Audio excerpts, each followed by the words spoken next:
पश्चिमी वन प्रमंडल के द्वारा कुछ एग्जॉटिक बर्ड्स जिनकी संख्या 100 से ऊपर थी और उसके साथ वाइल्ड लाइफ प्रोटेक्शन एक्ट के शेड्यूल 1 में जो सुरक्षित प्राणी हैं, वन्य प्राणी हैं, पाइड हॉर्न के साथ एक व्यक्ति को पकड़ा गया है। तो गाड़ी को सीज कर लिया गया, व्यक्ति को जेल भिजवा दिया गया है।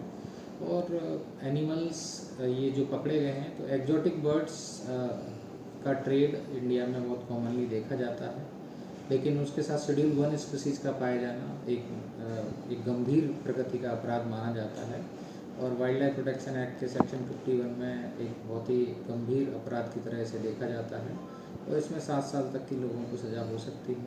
तो वाइल्ड लाइफ और वन्य प्राणियों की प्रोटेक्शन हम सभी की जिम्मेदारी है और उनका घर परिवेश जंगल में है, वो सुरक्षित रहें। हम लोग कृपया उनकी हंटिंग को, उनकी ट्रेड को, उनके बॉडी पार्ट की ट्रेड को किसी भी तरह से न करें। बहुत ही अत्यंत गंभीर प्रकृति का ये अपराध होता है और इसमें सज़ा के प्रावधान भी अत्यंत गंभीर हैं और हम जनता से भी आग्रह करते हैं कि आपको ऐसे किसी वाइल्ड लाइफ की किसी पेट के नाम पे ट्रेड हो रही है तो कृपया जो है विजिलेंस रखें अपने अपने एरियाओं की और गुप्त सूचना हमको दें।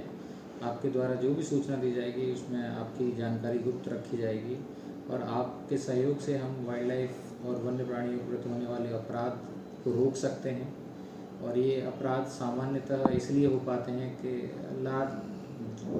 ज़्यादातर लोग समाज में इनके प्रति गंभीर नहीं होते या उन्हें लगता है कि ये चीज़ें अलाउड होती हैं, कि इन चीज़ों को किया जा सकता है और जो करने वाले हैं वो आर्थिक रूप से लाभ कमाने के उद्देश्य से ही करते हैं, उन्हें कोई वन्य प्राणियों से प्रेम नहीं है।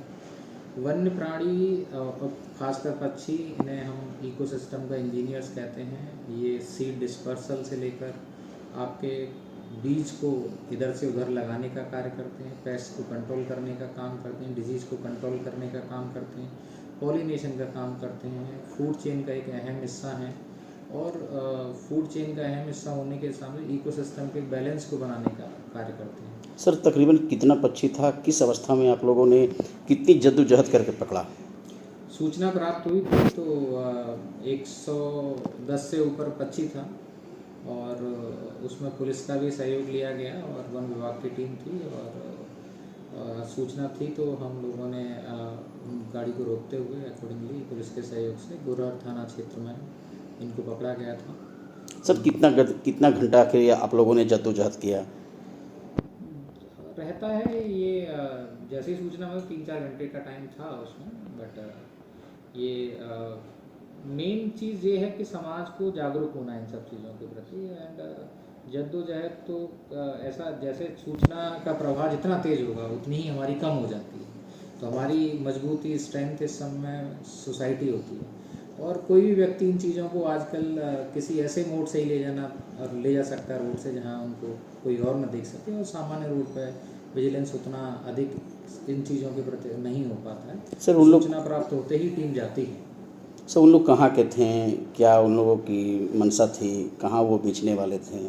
देखिए जिनको पकड़ा गया है वो इनको बर्ड्स को कलकत्ता से लेके आ रहे थे और बेंगलोर ले जाने का प्लान था। उन सामान्य रूप से कलकत्ता से देश के विभिन्न भागों में बर्ड्स को ले जाते रहते हैं और कैप्टिव बर्ड्स के नाम पे, जिन बर्ड्स की ब्रीडिंग करते हैं उनके नाम पे, जो मतलब पेट हैं उनके नाम पे कुछ वाइल्ड बर्ड्स की भी ट्रेड देखी गई और वाइल्ड बर्ड्स की और वाइल्ड एनिमल्स की भी ट्रेड देखी गई है। तो हमेशा इसी तरीके से किया जाता है।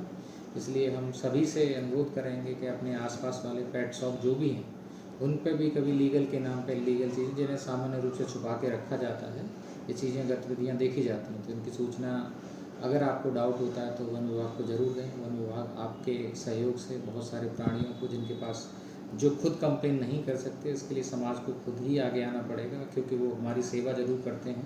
तो हमारा भी थोड़ा बहुत दायित्व उनके प्रति बनता है कि हम उनकी सुरक्षा के लिए आगे आएँ।